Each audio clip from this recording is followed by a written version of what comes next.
But first, let's talk weddings, because after weddings were put on hold last year, the wedding industry has been scrambling to keep up with demand as so many couples push their dream day to 2021. That means you likely have a bunch of wedding invites coming your way, so it's time to brush up on guest etiquette. Perfect for our refresher course is our next guest and international etiquette expert, Diane Gottsman. Thank you so much for joining us. How are you? Great. Thank you for having me. Of course. So we're happy to have you. What can we expect to be different at weddings nowadays? Well, you know, these are awkward times to begin with weddings, and now coming out of this long hiatus, there are so many changes. And, you know, I'm excited to say that I partnered with Hilton this summer wedding season, and we're working with guests on the do's and don'ts. And one of the things that I see is we are going to be traveling probably by car, you know, as opposed to airplane for many of us. And some of us will be staying at a hotel rather than a friend's home or a family's home. So Hilton has an enhanced booking called Confirmed Connecting Rooms by Hilton. And that means you can book 2 or more rooms and make memories with family and friends. And the whole idea is we have to be creative. So the RSVPs are staying the same. You only have a week to respond, not 2 years. It's way out. You know, I say 2 years, but people are actually booking 2 and 3 years out for these weddings. Yeah.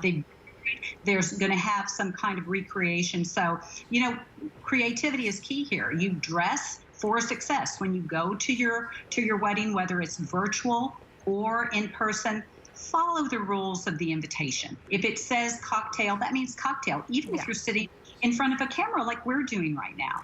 Absolutely, yeah. Usually people will put, if it's black tie or black tie optional or cocktail, they'll usually put the dress code on the invite. If they're putting the dress code on there, I would imagine that means that they care what you wear showing up to their event. So even if that means you got to Google what that means, I say you do that. I have a question for couples. We talked a little bit about guest etiquette.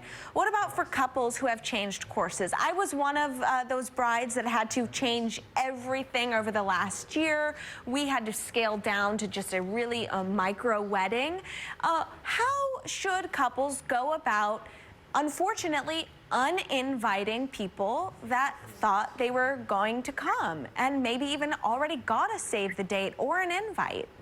Yes, and I believe that we have to do this with understanding from both sides. So you just, you know, you would just have to be honest and say, you know, things have changed, timing has changed, budgets have changed. And I think on the other end, people who have been invited and then uninvited later, they're going to understand because they experience the same kind of changes. And quite honestly, if it was a destination wedding that they had to go to, they might be grateful because now they're having to kind of change courses as well. You know, they've got kids, they've got obligations, and this is just kind of a time that we're juggling, and I think compassion and understanding is really important right now. Okay, and Diane, we got to go, but one last very quick question. How do we go about saying hello to people at big events again? Do we ask if they're hugging, or how do we go about that?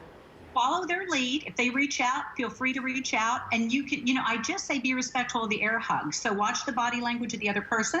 And if you don't want to hug, bring your hands back and show goodwill with your face, your smile, your gestures. Wonderful. Diane, thank you so much for joining us and brushing us up on our WEDI-QUETTE.